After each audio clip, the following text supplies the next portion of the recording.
Hai teman-teman, di video ini saya akan menjelaskan tentang proses pembelahan sel pada meiosis. Tetapi sebelumnya, ada pepatah mengatakan tak kenal maka tak sayang. Maka perkenalkan, nama saya Johan Desitorus dari kelas 12 IPA 2, SMA Katolik Cinta Kasih Tebing Tinggi. Baik, materi yang akan saya presentasikan pada video ini yaitu adalah proses pembelahan sel meiosis 1 dan meiosis 2 beserta karakteristiknya. Yang pertama, pembelahan sel meiosis 1. Pada pembelahan sel meiosis 1, tahap yang pertama yaitu adalah interfase. Karakteristik pada interfase yaitu 1. Sel melakukan pertumbuhan. Kedua, terjadinya replikasi DNA. Ketiga, terjadinya metabolisme sel. Yang keempat, sel melakukan fungsinya dengan normal. Tahap yang kedua yaitu adalah profase 1. Karakteristik pada profase 1 yaitu yang pertama, kromatin menebal membentuk kromosom. Yang kedua, kromosom akan saling berpasangan membentuk kromosom homolog. Yang ketiga, 2 kromosom membelah membentuk tetrad. Yang keempat, nukleus dan membran inti menghilang. Yang kelima, sentriol membelah dan memancarkan mikrotubulus. Yang keenam, sentriol akan menuju kutub yang berlawanan arah.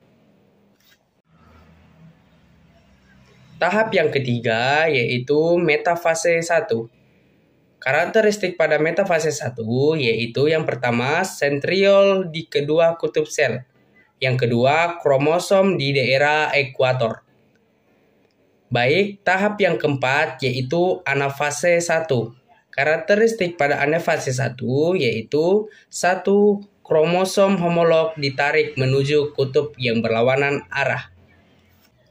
Tahap kelima dari meiosis 1 yaitu telofase 1. Karakteristik pada telofase 1 yaitu yang pertama, terjadinya proses sitokinesis. Yang kedua, terbentuknya 2 sel anakan yang bersifat haploid, tetapi sistem kromatif belum terpisah.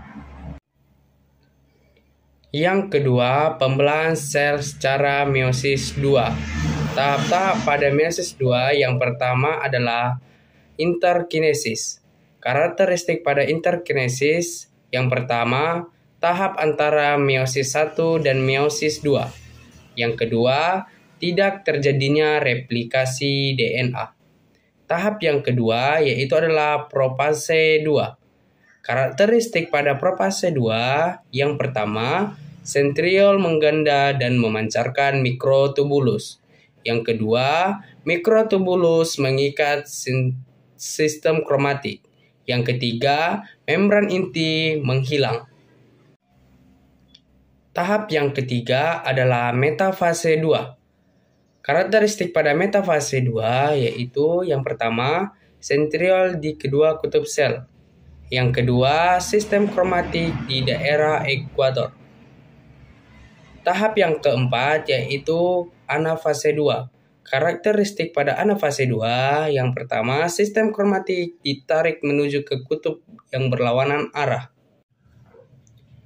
Baik, tahap yang kelima dari meiosis 2 yaitu adalah telofase 2. Karakteristik pada telofase 2 yang pertama, mikrotubulus kinetokor menghilang. Yang kedua, nukleus akan terbentuk kembali. Yang ketiga, membran inti akan terbentuk kembali. Yang keempat, kromosom akan terurai menjadi benang-benang kromatik. Yang kelima, akan menghasilkan 4 sel anakan yang masing-masing bersifat haploid. Baik, saya akan menutup video presentasi saya. Jika ada kesalahan kata, mohon dimaafkan. Cuci tangan sampai bersih. Cukup sekian dan terima kasih. Bye-bye.